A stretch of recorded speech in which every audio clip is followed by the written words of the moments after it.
Je m'appelle Cyril Dion, j'ai bientôt 39 ans, j'ai 2 enfants. J'ai fait pas mal de choses dans ma vie, dont j'ai écrit et co-réalisé le film Demain, j'ai cofondé le mouvement Colibri avec Pierre Rabhi, le magazine Kaizen. Je m'occupe d'une collection de livres qui s'appelle Le Domaine du Possible chez Actes Sud.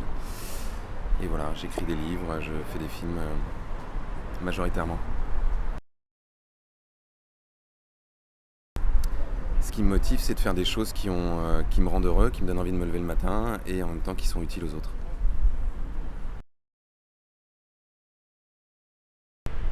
Oui, j'ai déjà eu recours au troc, j'ai déjà eu recours à ce qu'on pourrait appeler au don contre don, qui est peut-être encore un peu autre chose, et puis aux monnaies complémentaires.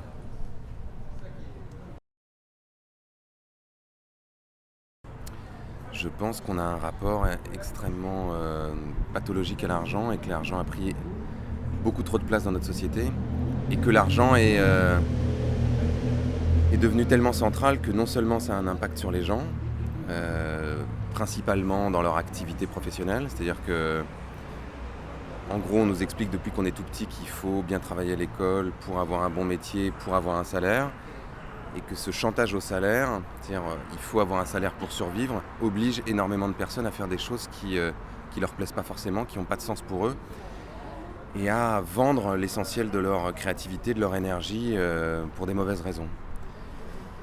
Et qu'on aurait besoin de libérer ça pour permettre aux gens de faire plutôt les choses pour lesquelles ils ont du talent, les choses pour lesquelles ils sont doués, et que ça pourrait, l'énergie qu'on pourrait libérer là pourrait transformer la société. Et puis parallèlement à ça, je pense que l'argent est devenu beaucoup trop puissant, c'est-à-dire que l'argent a pouvoir de vie et de mort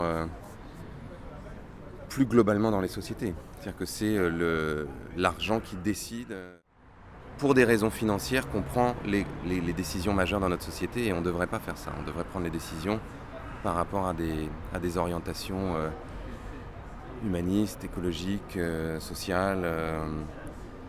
Voilà.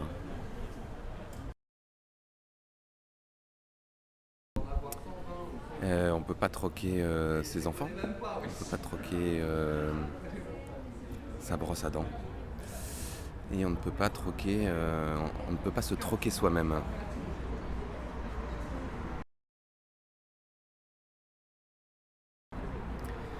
Pour moi, il n'y a pas de société idéale, puisque c'est quelque chose de très subjectif. Et puis je pense que chercher à faire une société idéale, c'est un peu dangereux. C'est ce que certaines dictatures ont pu faire. Et si je parle de la société dans laquelle moi j'aurais envie d'habiter, c'est une société où la plupart des êtres humains, enfin la totalité des êtres humains pourraient répondre à leurs besoins fondamentaux, où ils pourraient être nourris, hébergés, soignés, éduqués, et où ils pourraient aussi satisfaire leurs besoins plus profonds, c'est-à-dire leurs besoins de sens. Comme je le disais tout à l'heure, faire quelque chose qui les passionne, pour lequel ils ont du talent, pour lequel ils se sentent utiles. Une société où le pouvoir et les richesses seraient déconcentrés. Aujourd'hui, le pouvoir et les richesses sont dans quelques mains. Moi, j'adorerais vivre dans un monde où on a tous le pouvoir de participer à orienter la société de façon beaucoup plus forte, où on a tous aussi les ressources nécessaires pour vivre, ce qui demanderait de répartir les richesses de façon plus harmonieuse. Et puis dans un monde où l'être humain et la nature vivent en harmonie, où on s'inspire des écosystèmes justement pour créer des sociétés résilientes, durables, intelligentes. Et enfin, un monde où les êtres humains entre eux fonctionnent de façon la plus harmonieuse possible, où il y a moins de guerres, où il y a moins de conflits, où il y a moins de laissés pour compte, où il y a moins de personnes qui sont exploitées par d'autres. Voilà. C'est assez basique comme rêve, mais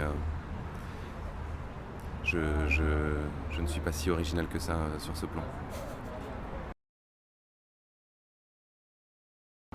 Qu'est-ce que je vais troquer ? Je pourrais troquer des chaussures, par exemple, parce que j'ai beaucoup de chaussures, j'aime beaucoup les chaussures. Ok, merci Cyril. Avec grand plaisir.